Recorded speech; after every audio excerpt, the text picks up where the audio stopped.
memperkuat tata kelola di Baitul Mal Aceh Selatan. Pencegahan itu jauh lebih baik daripada koreksi setelah terjadinya kesalahan. Betul. Baik. Jadi prinsip ini kami terapkan di Baitul Mal sehingga transparansi itu tidak hanya sebagai slogan, tetapi merupakan sistem kerja. Baik. Bagaimana proses perencanaan program zakat? Zakat itu termasuk kategori bansos yang direncanakan. Berarti ada bansos ini yang tidak direncanakan juga. Maksudnya seperti apa? Tanah longsor, angin kencang, dan bencana lainnya. Yang katakan tadi bantuan tidak direncanakan. Betul. Itu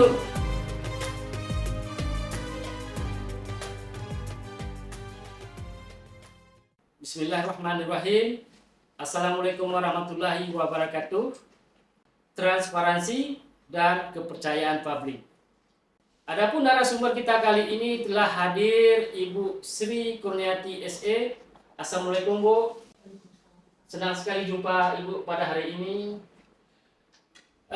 Beliau merupakan Kasubag Umum Baitul Mal Kabupaten Aceh Selatan yang telah memberikan banyak terobosan-terobosan dan inovasi-inovasi Baitul Mal Aceh Selatan.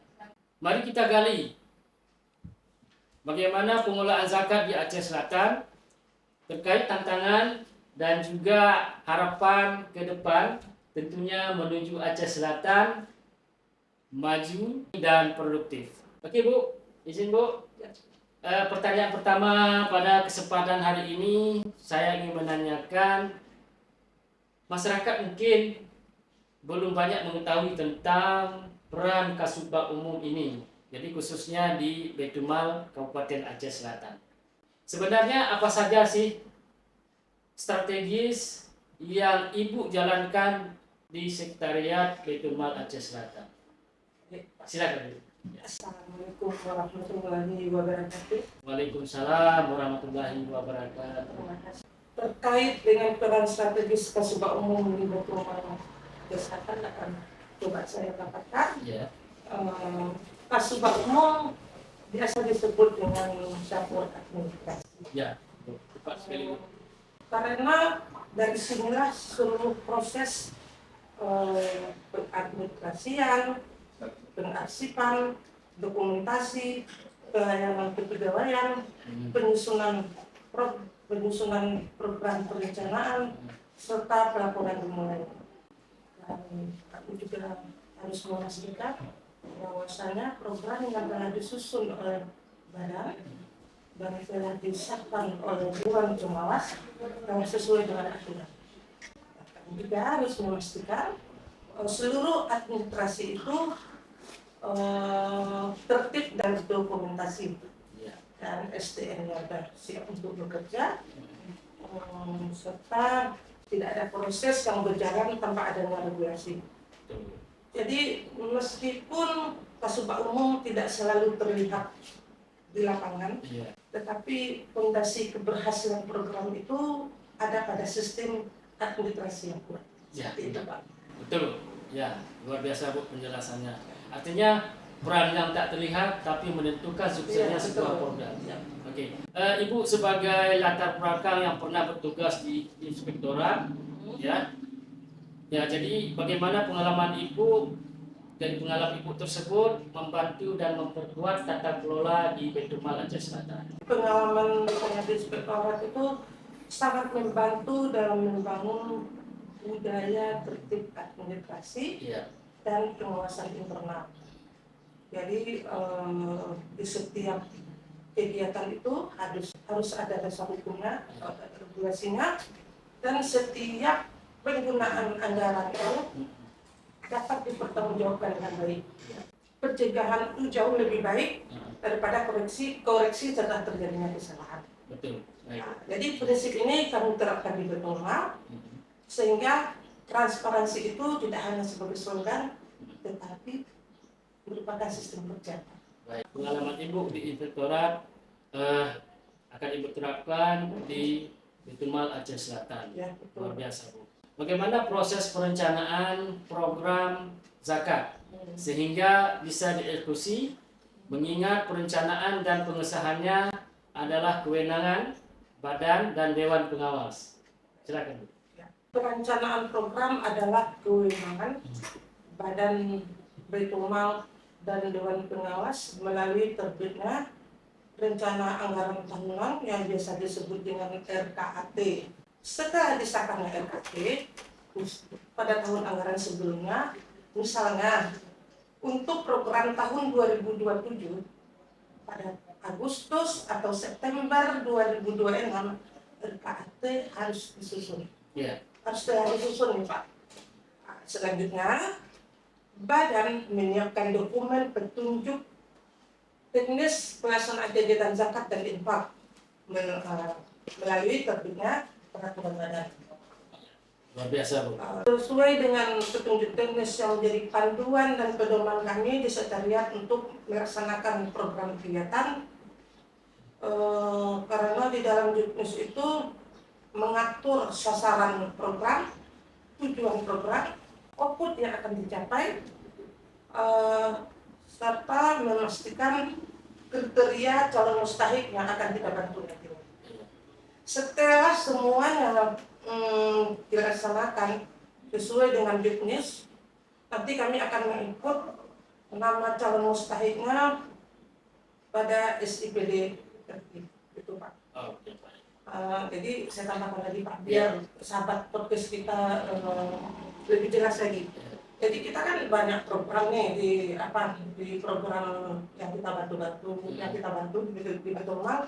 Itu ada program yang kita bantu yang direncanakan. Yang direncanakan itu termasuk kategori bansos yang direncanakan, seperti program bantuan 16 pada Fakir Uzur, kemudian program bantuan bagi tunanetra, bantuan bagi adik-adik kita mahasiswa yang belajar di luar negeri, kemudian banyak Pak ya, saya sebut satu-satu bisa ya Pak ya? Boleh, silakan Bu.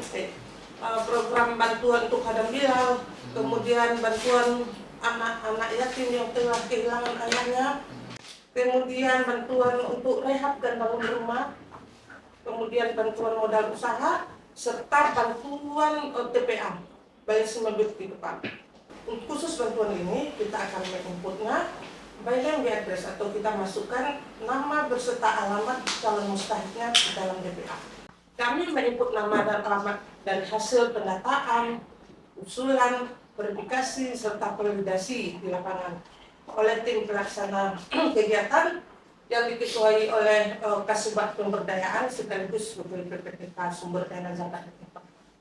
Ini khusus program kegiatan yang kategori bansos yang tidak direncanakan ada 4 itu. Ada 4. Berarti ada bansos ini yang tidak direncanakan juga. Maksudnya seperti apa nih Bu?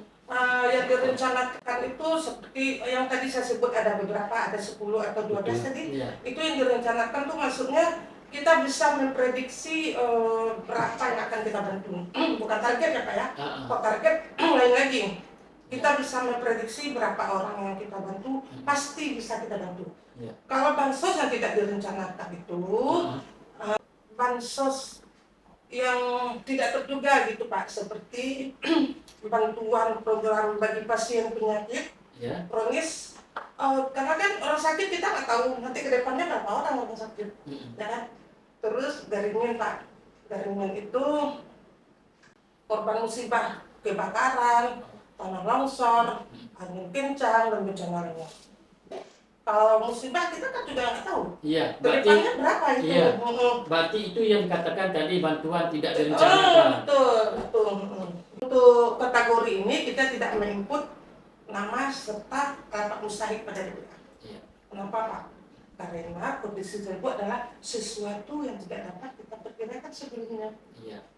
Selanjutnya, Kasubag Pemberdayaan berkoordinasi dengan kami untuk menyediakan SDM dan administrasi pendukung. Dan kami akan memastikan anggaran beserta dasar hukum yang tersedia. Baru kita bisa eksekusi. Oke. Luar biasa Bu. Ya. Nah itulah pemirsa, berarti transparansinya cukup jelas, di mana pihak-pihak yang layak terhadap bantuan bansos ini, ya salah satunya musibah yang terkena musibah, yaitu seperti kebakaran, bencana, banjir kayak kemarin kan. Sering kita dengar istilah mengantisipasi kekosongan aturan. Jadi kekosongan aturan, jadi belum ada aturan. Nah, ini cukup banyak terjadi terganggunya sistem kinerja kita Betul sekali. bertindak di lapangan karena nggak ada regulasinya Ya, seperti itu. betul. Ya. Nah, sementara bantuan itu harus segera disampaikan kepada baik seperti korban bencana atau pihak-pihak yang lain yang berhak mendapatkan bantuan tersebut. Betul. Apa maksudnya dan bagaimana langkah konkret yang harus dilakukan? Kekosongan aturan bisa terjadi ketika ada kebutuhan yang mendesak, tetapi regulasi terkait tidak tersedia. Iya. Jadi langkah yang kami lakukan, maknanya kami sebagai Kasubag Umum bersama dengan Kepala Sekretariat, bersama juga dengan Kasubag Pemberdayaan dan unsur lainnya akan mengambil beberapa langkah dan upaya. Pertama, mengkaji regulasi yang ada. Kemudian berkonsultasi ke bagian hukum. Kemudian kami juga berkonsultasi kepada bagian BPKD serta inspektorat sebagai auditor. Ketika memang ada kekosongan aturan, maka hasil koordinasi tersebut akan kami sampaikan secara tertulis kepada pimpinan, yaitu kepada bupati, kepada sekda, kepada asisten pemerintahan maupun kepada dewan atau kepada dewan pengawas seperti itu. Baik, luar biasa Bu. Ya. Artinya ini sering sangat terjadi di lapangan. Betul. Jadi ketika tidak ada regulasi yang jelas, bagaimana kita bisa menyalurkan kepada yang berhak? Hal ini penting. Karena setiap bantuan tentu ada regulasinya supaya nanti tidak bertentangan dengan hukum yang berlaku. Selanjutnya adalah pertanyaan kami dalam pelaksanaan program-program yang ada di Baitul Mal, ya, tentunya dengan koordinasi tadi yang Ibu sebutkan, ya seperti pimpinan daerah, lembaga terkait, misalkan Bapeda, inspektorat, dan juga termasuk editor, hingga sistem SIPDRI. Jadi sebenarnya menurut Ibu, seberapa pentingkah koordinasi ini harus dilakukan? Koordinasi dengan Bapeda, Badan Pengelola Keuangan Daerah, dengan inspektorat, dengan bagian hukum, dengan saya rasa itu sangat penting, Pak. Ya. Kenapa? Karena program zakat harus selaras dengan perencanaan daerah. Ya, betul. Itu biasanya kita kebagian. Ya. Pengelolaan keuangan harus sesuai dengan standar akuntansi, Pak. Betul. Itu biasanya kita berkoordinasi ke BPKD. Ya, BPKD. Terus pengikutan SIPDRI menjadi bagian dari sistem nasional. Oh, sistem nasional. Ya, betul. Kemudian pencegahan dini atas kesalahan pengelolaan keuangan yang ada pada akhirnya berdampak pada hukum. Ya. Ini langsung ke inspektorat ya Pak ya. Inspektorat. Ya, betul. Jadi transparansi itu tidak bisa berdiri sendiri Pak. Betul. Karena dia membutuhkan sinergi. Ya. Kolaborasi, sinergi lintas sektor. Ya. Karena kita ini kan diberi amanah sebagai pengelola dana umat, ya. Jadi transparansi itu penting yang kita lakukan sehingga kepercayaan publik akan lebih meningkat. Selanjutnya adalah bagaimana memastikan data mustahik. Artinya data mustahik ini by name by address, ya. Sehingga kadang-kadang kan di lapangan ini sering terjadi data ini nggak valid, gitu. Jadi sehingga terjadi rasa tidak puas di masyarakat. Jadi untuk menanggulangi itu atau termasuk memastikan bahwa data by name by address itu benar-benar valid dan akuntabel. Langkah-langkah apa yang memang Ibu harus lakukan? Ya, validasi data mustahik ya Pak ya. Sistem by name by address itu memastikan bantuan itu tepat sasaran Pak. Ya. Jadi prosesnya itu ada verifikasi administrasi, validasi di lapangan, dokumentasi lengkap, serta kita perinputannya dalam SIPDRI Pak. Jadi dengan sistem ini setiap bantuan memiliki jejak data yang jelas dan dapat diaudit. Apa pesan Ibu kepada masyarakat Aceh Selatan, ya, agar semakin dipercaya dan aktif menunaikan zakat di Baitul Mal Aceh Selatan? Kami terus berusaha bekerja dengan prinsip amanah dan profesionalitas Pak. Jadi zakat, infak yang Bapak dan Ibu tunaikan atau Ibu amanahkan kepada kami di Baitul dikelola dengan sistem, diawasi dengan regulasi, Ya. dan dipertanggungjawabkan secara terbuka. Mari kita bangun kepercayaan bersama, karena transparansi melahirkan keberkahan dan keberkahan menguatkan Aceh Selatan. Zakat membersihkan nyata, zakat menenangkan hati, Ya. dan zakat menguatkan persaudaraan. Luar biasa sekali Bu diskusi hari ini. Baik, pemirsa podcast Sahabat Zakat Baitul Mal Aceh Selatan, itulah hasil diskusi kami tadi. Sehingga ada sedikit yang bisa kami tarik kesimpulan hasil podcast terkait tema transparansi zakat Fondasi Aceh Selatan Maju. Menyimpulkan bahwa transparansi adalah kunci membangun kepercayaan publik dan memastikan zakat benar-benar memberikan dampak yang nyata bagi masyarakat Aceh Selatan.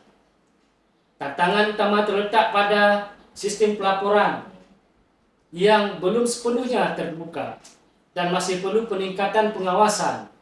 Namun demikian, berkat komitmen Lembaga Zakat Baitul Mal Aceh Selatan, dukungan teknologi yang saat ini dengan kemajuan yang begitu pesat, serta partisipasi masyarakat dan juga pemerintah daerah tentunya, zakat memiliki potensi besar menjadi instrumen pembangunan yang paling efektif dan mampu mendorong kesejahteraan umat secara berkelanjutan.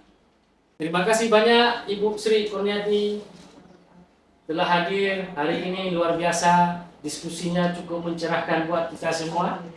Semoga diskusi ini membuka ruang pandangan kita semua tentang pentingnya transparansi dan pengelolaan zakat, sehingga benar-benar menjadi fondasi Aceh Selatan maju dan produktif.